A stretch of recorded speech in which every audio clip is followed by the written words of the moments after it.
a little bit lower, but if we can, but if not, it's pretty close. Try to do that, but that's, is that the lowest setting? Yeah, it's low. Or I could just come down and we could maybe bump the fill up a bit. When I'm thinking about lighting for a narrative project, I'm thinking about a couple things. First, I'm thinking from the logistics perspective. What is our existing situation at our location? Do we have windows that we can put lights outside of if we want to emulate natural light?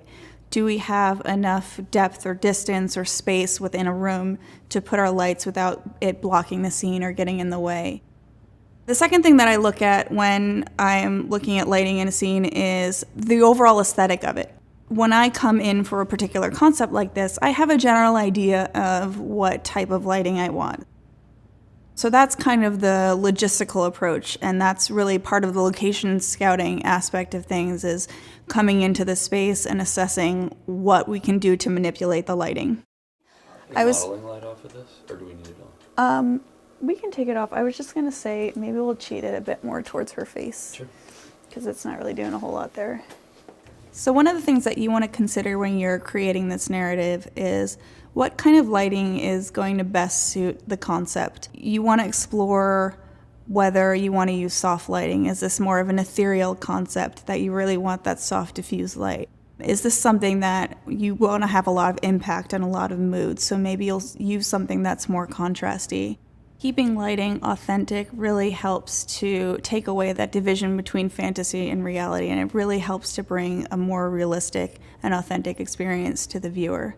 So for instance, we were shooting a scene in the bedroom where the girl is tucked into bed and the older girl is checking under the bed for monsters.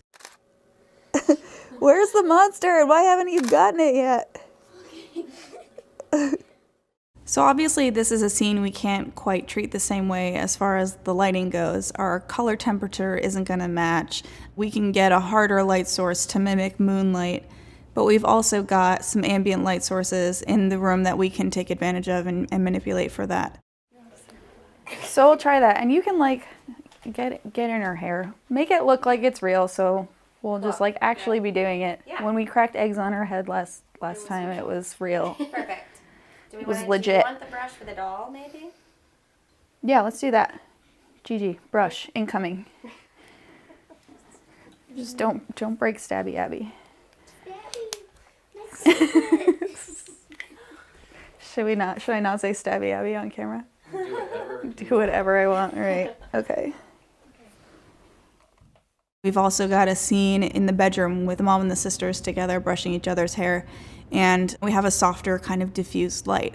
But the challenge then becomes, how do we create a consistent aesthetic while being able to change up the light? And some of that has to do with gelling light sources so that our color temperature is consistent throughout the process, and things like that to just kind of keep everything consistent. Ultimately, for me, it's really about kind of keeping that lighting as authentic looking as possible. I want people to look at the story. I don't want them to necessarily look at the lighting right away.